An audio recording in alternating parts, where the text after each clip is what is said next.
The Louisiana Hayride, December 1955, a live radio broadcast from the Municipal Auditorium in Shreveport. 2,000 people in the audience, thousands more listening across the South. Johnny Cash is standing backstage, 20 minutes from his first major radio performance. His hands are shaking, not from nerves, from anger. Because Elvis Presley, the man who's supposed to go on before him, the man who's supposed to warm up the crowd, just told the show's producer that he's changing the lineup, that he wants to go on last, after Johnny Cash. It's not a request, it's a demand. And if the producer agrees, Johnny Cash's big break becomes Elvis Presley's opening act. And Elvis is walking toward him right now, smiling like nothing's wrong. If stories about moments when ambition collided backstage, when two men who'd become legends were just desperate performers fighting for the same spotlight matter to you, consider subscribing. This is what we cover here. December 1955.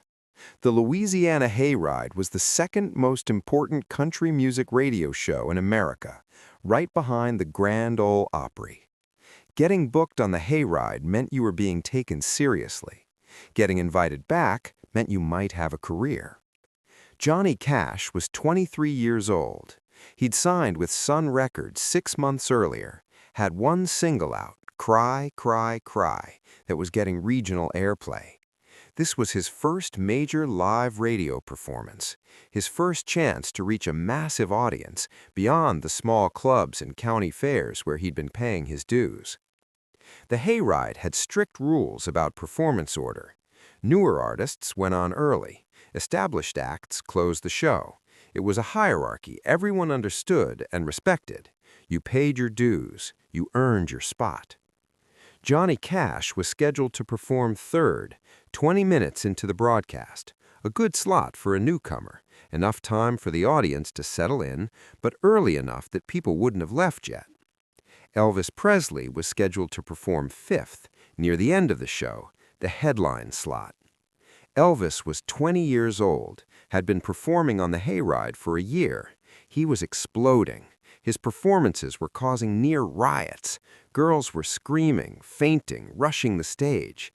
He was becoming something bigger than country music, something the industry didn't quite know how to categorize or control.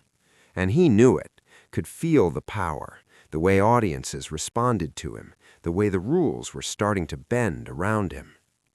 That's why he'd walked into the producer's office 15 minutes before broadcast and demanded to close the show, to go on last, after everyone else, including Johnny Cash.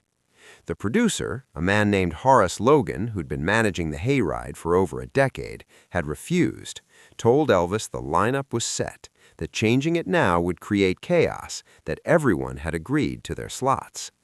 Elvis had smiled, said he understood, said he'd perform wherever they wanted. And then he'd gone backstage and started telling other performers that the order might change, that he might be closing, that things were still being worked out, creating confusion, planting doubt, making sure everyone knew he'd asked for special treatment.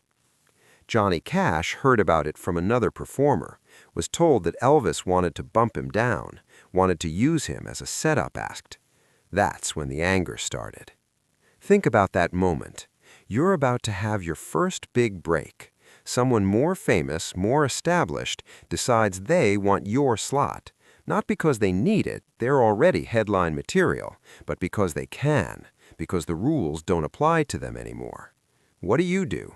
Leave a comment. I want to know. Johnny Cash found Elvis backstage, near the equipment area where performers waited before going on. Elvis was surrounded by his small entourage, a guitarist, his manager Bob Neal, a couple of local guys who'd attached themselves to his rising star. Johnny walked up directly, no preamble. "I heard you're trying to change the lineup." Elvis turned, still smiling. That famous smile that made girls scream and adults uncomfortable. Charming, disarming, impossible to read. "Hey, Johnny, you ready for tonight? Gonna be a good show." "I asked you a question." The entourage tensed slightly. Elvis's smile didn't change. I mentioned to Horace that I thought the energy might flow better if I closed. Just a suggestion. He said no, so that's that. Except you're still telling people it might change. You're creating uncertainty right before we go live. I'm just talking, man. People ask questions, I answer. I can't control what they hear. Johnny's jaw was tight. You know exactly what you're doing. You're trying to pressure Horace by making everyone think the lineup's unstable. You're hoping if enough people expect you to close, he'll just give in. Elvis's expression shifted slightly. The smile stayed, but something colder moved behind it. Maybe Horace should give in. Maybe I should close. You ever think about that? You're already headlining. You're in the prime slot. But I could be in a better one. And let's be honest, Johnny. People are here to see me. You're good. I've heard your stuff. You've got something. But right now, tonight, in this building, I'm what they came for. The entourage was completely silent now, watching, waiting to see if this would escalate. Johnny took a step closer. So that gives you the right to ignore the lineup, to try to push me earlier because you want a bigger reaction? It gives me the right to ask for what I deserve, what's best for the show. The producer makes the final call, but yeah, I asked. And maybe I should be closing. Maybe that's just reality. Johnny's voice was low but hard. You don't need to close. You need everyone to know you could if you wanted to. You need to prove the rules don't apply to you. That's what this is about. Elvis's smile finally faded. You don't know what you're talking about. I know exactly what I'm talking about. I've watched guys like you, guys who get successful and decide that means they can do whatever they want, that other people's breaks don't matter as much as their egos. Careful, Johnny. Or what? You'll have your manager bump me from the show? You'll make sure I don't get invited back? You've got that kind of power now? Elvis stepped forward. Now they were face to face. The backstage area felt smaller.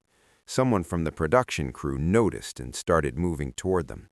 I don't need power over you, Elvis said quietly. I just need to be better than you, which I am, which everyone knows. That's not ego, that's fact.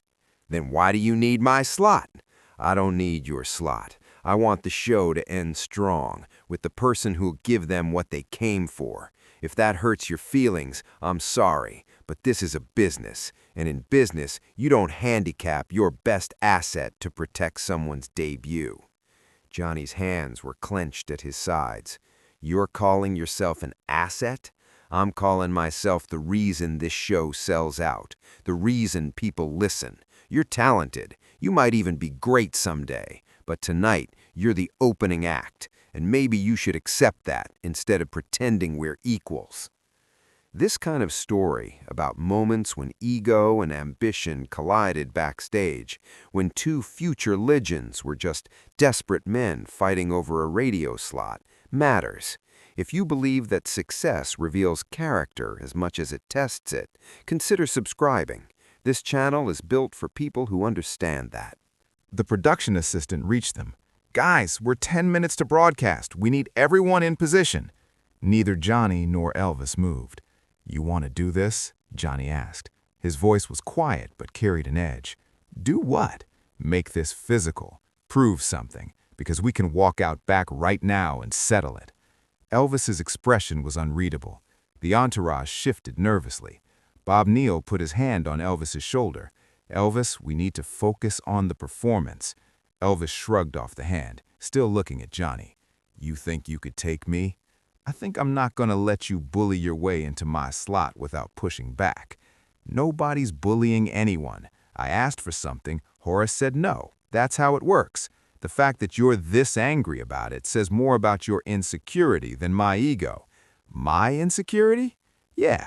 Because if you were confident in your performance, you wouldn't care where I went in the lineup. You'd trust that you're good enough to hold your own no matter what. But you're scared. Scared that if I go on after you, everyone will forget you existed. Johnny's face was tight. That's exactly it. You're terrified that you'll do your set and then I'll come out and erase you, make you invisible. And you know what? You're probably right. The silence after that was heavy. dangerous. Horace Logan appeared from the main stage area, saw the tension immediately. "What's going on back here?" Neither Johnny nor Elvis answered at first. Then Elvis spoke, calm, reasonable. "Just discussing the show, Horace. Johnny's nervous about his first big performance. I was giving him some encouragement." Logan looked at Johnny. "You good?" Johnny stared at Elvis for another long moment, then forced himself to step back. "Yeah, I'm good." "Great. Johnny, you're on in 12 minutes. Elvis, you're 45 after that. Get ready." Logan left. The production assistant drifted away. Elvis's smile returned. "Good luck out there, Johnny. Mean that sincerely. Hope you kill it." He walked off. His entourage followed. Johnny stood alone, shaking with anger and humiliation, and the knowledge that Elvis was right about one thing. Everyone would be waiting for Elvis, and Johnny Cash had to perform knowing it. If this moment, this backstage power play, this collision of ambition and insecurity means something to you, hit the like button. It helps these stories reach more people. That's all. Just, if it mattered, let it show. Johnny Cash walked onto the Louisiana Hayride stage 12 minutes later.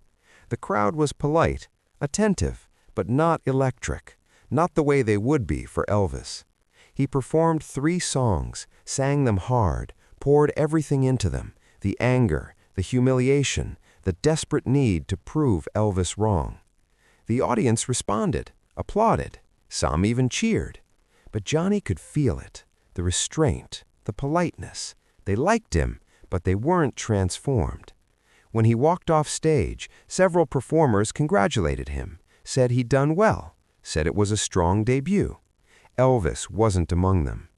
45 minutes later, Elvis Presley took the stage, and the building exploded. Screaming, chaos, girls trying to climb onto the stage, security struggling to maintain order. It wasn't even close. Johnny had performed well. Elvis had caused a phenomenon. Backstage afterward, Johnny was packing his guitar when Elvis walked by, stopped. "You did good tonight." Johnny didn't look up. "Thanks." "I mean it. You held the crowd. That's not easy on this stage." "But not the way you did." Elvis paused. Then, "No, not the way I did, but that's not your fault. You're building something. I'm already built. Give it time." Johnny finally looked at him. "Was that supposed to make me feel better?" "It was supposed to be honest. Look, I know what I said backstage was harsh, but this business doesn't have room for softness. You've got talent, but if you're going to make it, you need to stop expecting fair. Stop expecting equal. The best performers don't get their due by waiting their turn. They take it. Like you tried to take my slot? Like I asked for what I deserved. Horace said no, I accepted it, but I asked because that's what you do. You push, you test, you see how much power you actually have. And tonight I found out I don't have enough to change the lineup." He smiled slightly. "But in 6 months, maybe I will. And you'll do the same thing when you're in my position. You'll ask for the headline slot. You'll demand special treatment. You'll make newer artists feel exactly how I made you feel tonight." "No, I won't." "Yeah, you will, because that's how this works. Success doesn't make you generous. It makes you protective, territorial. And the hungrier you were on the way up, the more aggressive you become when you're there." Elvis started to walk away, stopped, looked back. "You hate me right now, I get it. But in a few years, when you're the one everyone came to see, you'll remember this conversation, and you'll realize I was just being honest about something everyone pretends isn't true." He left. Johnny Cash stood there with his guitar case, processing what had just happened. Johnny Cash and Elvis Presley never became close friends. Their paths crossed occasionally over the years. They were cordial, professional, but distant. The backstage confrontation at the Louisiana Hayride became part of the mythology of both men, though neither spoke about it publicly for years. Other performers who were there mentioned it in interviews. The story grew, shifted, became exaggerated. Some versions had them almost fighting physically. Some versions had Elvis deliberately trying to sabotage Johnny's debut. Some versions had Johnny backing down completely. The truth was simpler and more complicated.